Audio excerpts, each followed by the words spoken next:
Presidente electo de la Nación, Javier Milei. Gracias, presidente, por recibirnos y por atendernos. ¿Qué tal, Esteban? Gracias de verdad. Te digo presidente, te tuteo, no sé. No, como siempre, ¿Sí? como ¿Te puedo decir siempre. Javier? Obvio, sí es mi nombre. Sí. ¿Cómo estás? Bien, estamos trabajando fuerte. Ya desde el lunes a las 7 de la mañana empezamos a trabajar con toda la cuestión de la agenda internacional, recibiendo los llamados de felicitaciones, pero en cada una de las llamadas hemos hablado de temas muy relevantes para los argentinos. ¿La están haciendo fácil o difícil, Javier? No, bueno, digo, todavía no. Porque digamos, la única jugada un poco criticable después se aclaró, ¿no? O sea... Lo de Massa, decís vos. Sí. Digamos, yo igual cuando me lo preguntaron le puse un reparo en términos de que básicamente podía obedecer a la emoción del momento, en un momento negativo, y que podía haber una reacción de esas características. Así es que nada, pero después se aclaró, así es que en ese sentido te diría que nada, que esto, digamos, ya se encauzó. ¿Hablaste con Massa? No, con él no volví a hablar desde el día de la elección. ¿Y cómo fue el encuentro hoy con el presidente de la Nación? Extenso, por lo entendido. No, sí, fue de 2 horas y media, fue muy cordial. Hablamos sobre aspectos de la transición, hablamos de asuntos de política interna, de política exterior y básicamente de cuestiones vinculadas a lo social. Estuvimos hablando bastante de economía, él me dio su apreciación, yo, digamos, le dije que no compartía, que tenía la mía, pero siempre es valioso tener la visión del otro, ¿no? Para saber, digamos, cómo frente a un mismo fenómeno se puede leer de otra manera. ¿Y de la reunión te fuiste más preocupado de lo que estabas por los números de la Argentina o no? Es que yo ya los conozco, los números de la Argentina, digo, yo laburo de eso. Sí, claro. Entonces, para mí no hay sorpresas en esto. O sea, yo tengo claro, digamos, los desafíos que tenemos y, bueno, y tengo una apreciación y una posición sobre cómo tienen que ser corregidos, ¿no? ¿Los mercados te están dando la razón por ahora o están a favor tuyo de este momento o de este clima de época? Los precios están subiendo mucho. ¿Qué ves? Mira, respecto a lo que tiene que ver con los precios de mercado, yo creo que hubo una señal muy fuerte que dimos el domingo que tiene que ver con algunas de las frases del discurso. En un momento nosotros decimos que bregamos por un Estado pequeño y sobre todas las cosas que honre sus compromisos. Básicamente lo que vos estás diciendo ahí es que las deudas se pagan. Lo que estoy diciendo es, vamos a hacer el ajuste para ser solventes, para pagar la deuda.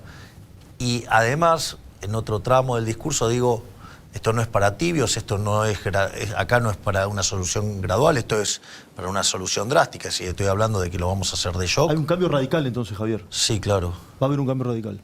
Sí, hay un cambio de régimen, sí. ¿Un cambio de régimen? Cambio de régimen, sí.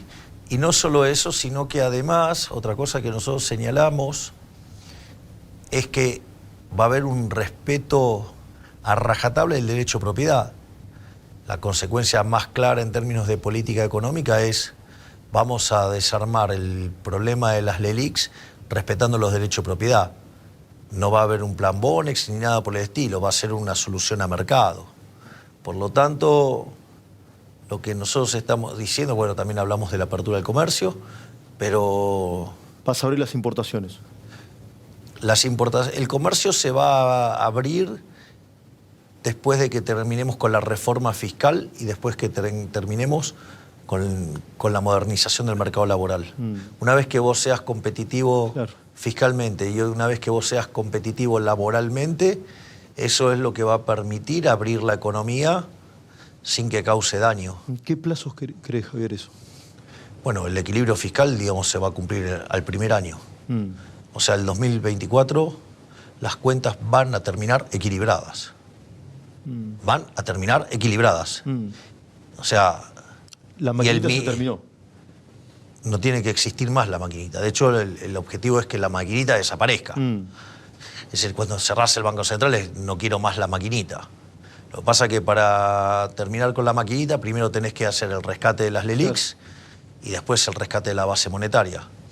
Nosotros tenemos varias alternativas para hacer esto, y si además los mercados siguen acompañando del modo que lo hicieron estos 2 días, puede ser que logremos que la tasa de interés baje rápidamente y que sea plenamente expansivo el ajuste.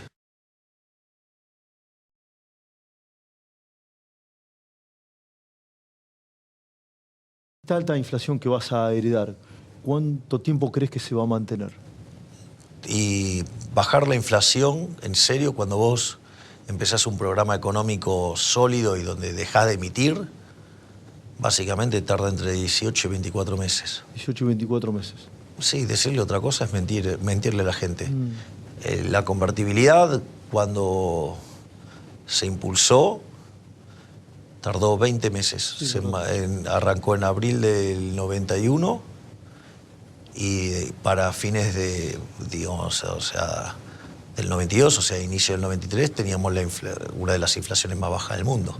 Pero en el medio pasaste 20 meses. Lo que pasa es que en esa transición, que esto hay que contárselo a la gente, hay un precio que sube más que todos. ¿Sabes cuál es? ¿De la moneda? El salario. Claro. Entonces pensá que cuando vos hiciste la convertibilidad, Alfonsín había dejado los salarios en $180. Y la convertibilidad los llevó a 1.800. Es decir, multiplicó por 10 los salarios. Bueno, hoy los salarios están en torno a los $300. Si fuéramos a los niveles de convertibilidad, estaríamos terminando el gobierno con una multiplicación de los salarios de 6 veces en dólares. Claro. Con lo cual, el impacto en términos de pobreza e indigencia sería una caída fenomenal. Ahora, en ese periodo, en esos 24 meses o menos, ¿sí? ¿Van a ser reformas estructurales tales como las privatizaciones? Sí, la idea es avanzar en las privatizaciones. ¿Incluso la de YPF, Javier? La de YPF va a tardar un poco más, o sea, básicamente creemos que va a tardar 2 años. Nosotros necesitamos tanto a ENARSA como YPF para hacer la transición energética. En esa transición, mientras que juegan un rol importante en el mercado, una de las cosas que vamos a hacer también es racionalizar dicha empresa. Y eso nos va a permitir ponerla en valor y venderla de una mejor manera. O sea, de hecho, el primer día subió 40%. Sí, claro. ¿Qué va a hacer con los planes sociales en el primer tiempo? Sé que los vas a mantener, pero hay intermediarios que ya anunciaron protestas. Por ejemplo, Beliboni manifestó una protesta para el jueves. Y claro, porque la pregunta es, ¿queremos tener intermediarios? ¿Queremos los gerentes de la pobreza? ¿Queremos de esta gente que se abusa de los vulnerables? Entiendo que 14 millones de personas que te votaron, entiendo que no. 14 millones y medio, claro, dijeron que no.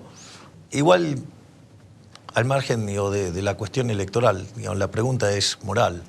O sea, ¿nos parece bien que haya intermediarios que se quedan con parte de la plata de los pobres? Me parece que es una inmoralidad eso, y que además los obliguen a hacer tareas de militancia en contra de los que generan riqueza. Eso lo sacás en los primeros días de gobierno.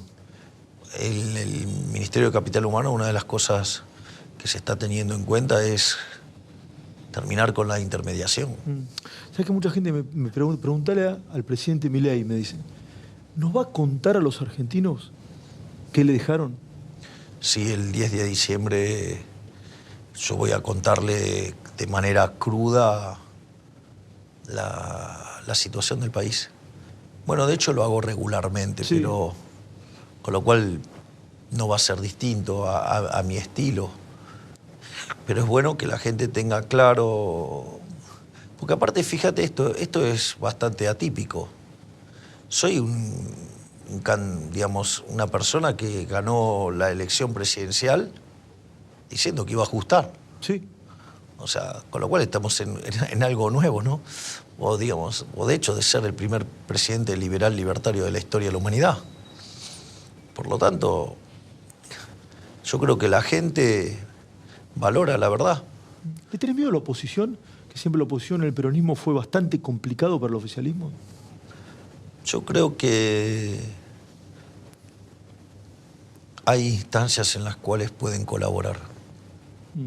O sea, no, digamos, ex ante no tengo por qué pensar que quieren bloquear. Entiendo que hay algunos que quieran bloquear porque pierden privilegios. Lo entiendo, pero... Pero ves un espíritu democrático. Sí, digo, no veo, digamos, que tengan vocación de bloquear por bloquear en sí mismo. O sea, uno tiene que escuchar siempre los dos lados de la campana. Y a veces yo entiendo por qué, no lo comparto, pero entiendo por qué a veces hay determinadas reacciones. ¿Qué hablaste, y lo que se puede contar, con su santidad, con Francisco, que te llamó hace un ratito nada más? Entiendo que hablaron 8 minutos. Sí, fue una charla muy linda. Mira. Básicamente me felicitó. Te felicito. ¿Te llamó él? Sí, me felicitó, ponderó mi coraje y dentro de las cosas, bueno, entonces me dijo, bueno, para guiar los destinos del país, digo, que necesitaba coraje y sabiduría. Le dije, bueno, coraje lo tenía, lo segundo lo estaba trabajando. ¿Es la primera vez que hablas con...? Es la primera vez que hablo con él y después le conté de nuestro Ministerio de Capital Humano. Ah, mira. Y cómo nosotros lo teníamos diseñado y cómo lo teníamos pensado. Y después lo que hice fue invitarlo a la Argentina, señalarle que en caso de que él viniera será recibido con todos los honores propios de un jefe de Estado y que no solo eso, sino que además con el reconocimiento propio de ser el jefe espiritual de la mayor parte de los argentinos. Por lo tanto, me parece que eso es un tema no trivial y ojalá tengamos la suerte de que pueda venir y que sea un... No te confirmó si viene. No. Digo, ese hombre sí tiene la agenda complicada. No, sí, claro, claro. Digo, ¿Y qué te dijo? Hola Javier, hola presidente, ¿cómo te dijo? Hola Javier. Hola Javier, te dijo.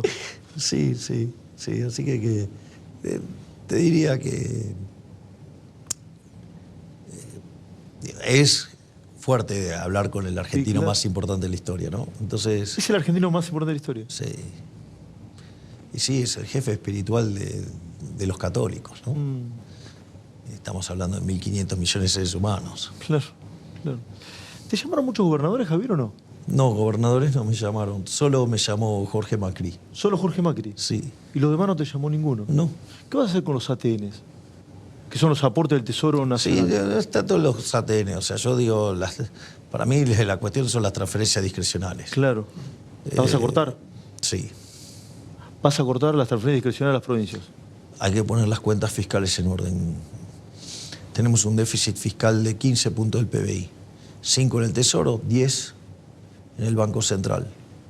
Así como hay que agarrar y poner en caja al Banco Central, hay que poner en caja al sector público. Basta, se terminó el... Escúchame, Argentina de los últimos 123 años tuvo déficit en 113. Dale, no funcionó esa política, porque es el país más rico del mundo, somos 130, tenemos cerca de 50% de pobres y 10% de indigentes. ¿Vas a trabajar en Olivos, por lo que tengo entendido? Sí. ¿Vas a montar todas tus oficinas en Olivos? Todo en Olivos, sí, porque es una forma de ni siquiera perder tiempo viajando. Y eso me permite estar en un ambiente muy, muy confortable y trabajar. Digo, yo soy un workaholic. O sea, sí, lo sé. Entonces, nada, yo arranco a las 7 y termino a las 11, a las 12, o sea, y entonces eso me resulta mucho más cómodo. Por lo tanto, me parece que lo ideal es que trabaje directamente en Olivos y use circunstancialmente la Casa Rosada. Lo que pasa es que,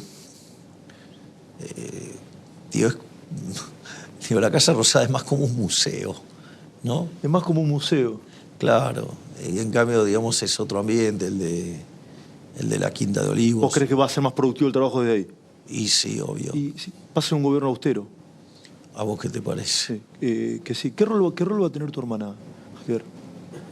Bueno, digamos, mi hermana no va a tener un cargo explícito, pero tanto mi hermana como Santiago Caputo son los arquitectos de este logro, ¿no? Y la parte estructural de tu gobierno, seguramente también. Son dos personas que tienen un rol muy importante. Digamos, te diría que ellos, o sea, mi hermana, Santiago Caputo y Nicolás Pose son mis personas más próximas, más cercanas. Cuando asumas, ¿vas a convocar a sesiones extraordinarias? Sí, hay que hacer mucho trabajo. No nos podemos dar el lujo de estar mirando el cielo durante el verano, porque cuando caiga la demanda de dinero en marzo podríamos tener problemas. Y vas a enviar un paquete de medidas, me imagino, completo. Sí, obviamente, sí.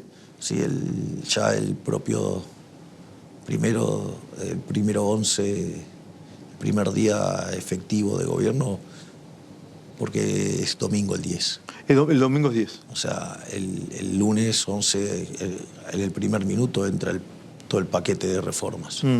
El lunes entra todo el paquete de reformas. Sí, exacto. ¿Cuál es la primera?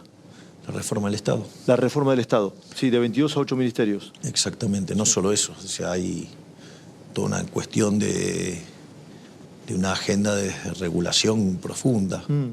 O sea, vamos a hacer un cambio importante. ¿Lo del Banco Central va ahí también, Javier, o no? Vamos a dejar algunas partes que van a hacer referencia al Banco Central. En ese paquete de medidas. ¿Alguna de estas cosas las conversaste con el presidente Macri o no? ¿Cómo? ¿Las conversaste alguna de estas cosas con Macri o no? Sí, la verdad que con el presidente Macri estamos teniendo muchas horas de diálogo, y la verdad que es una experiencia reconfortante, porque estoy aprendiendo mucho. O sea, está todo el tiempo transmitiéndome experiencias muy valiosas. Mira, y algunas de las experiencias que me transmitió, en el momento no sabía si las iba a usar o no, porque digo... Pero a raíz de lo que pasó en tu programa, el día que pedí silencio, sí. Él me dijo que bueno, con esas cosas tenía que tener cuidado, porque en realidad yo estoy escuchando lo que pasa, pero como no hay micrófonos del otro lado, claro, la gente no escucha eso. Entonces, por eso alguien maliciosamente dijo que yo escuchaba voces, y te agradezco infinitamente que hayas aclarado. No, vos tenías razón, yo lo dije. Bueno, pero hubo gente que en esto de tratarme de loco, básicamente usó eso como una argumentación para hacerlo. Entonces, lo que me contaba Macri es que cuando él tuvo que dar los discursos en la Cámara de Diputados, que le gritaban y decían de todo, y que nada, él tenía que seguir porque él tenía el micrófono abierto y los otros no. Claro. Entonces, si él se ponía a hablar o decir cosas o a contestarle, quedaba como un loco. Y mirá que él me hizo ese comentario desde lo humano, para evitar situaciones como las que estábamos mencionando. Y mirá qué importante fue, porque el día del debate, Massa, en realidad no Massa, digamos, sus asesores brasileros, tenía los tosedores, justamente para perturbarme al momento que yo hablaba. Y es más, cuando hice el cierre, mi frase, mi reflexión final en el debate, estaban tosiendo todos juntos. Y gracias a esa experiencia que me había comentado el presidente Macri, lo pude resolver a lo largo del debate, de todo el debate, y muy especialmente en ese momento.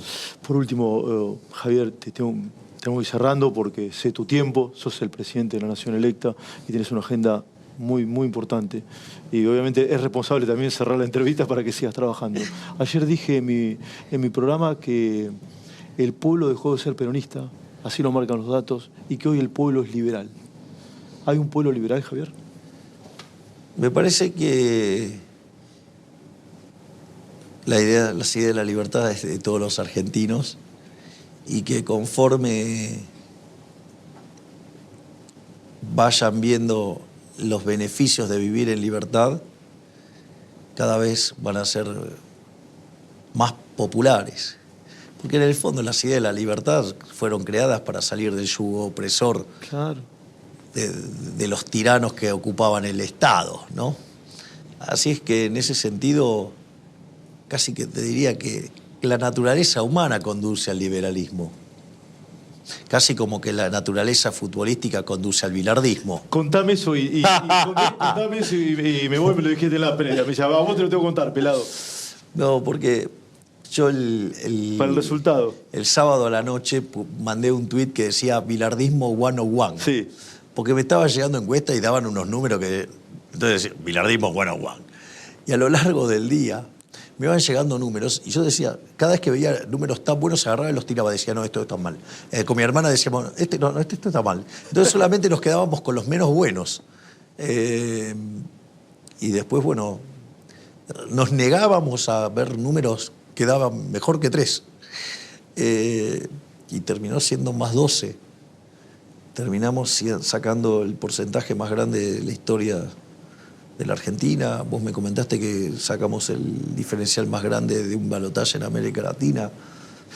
Bueno, hay algo positivo en eso, hay un mandato, o sea, la sociedad quiere el ajuste y que ese ajuste lo pague la política y además quiere vivir en libertad, quiere terminar con la inflación y quiere terminar con la inseguridad.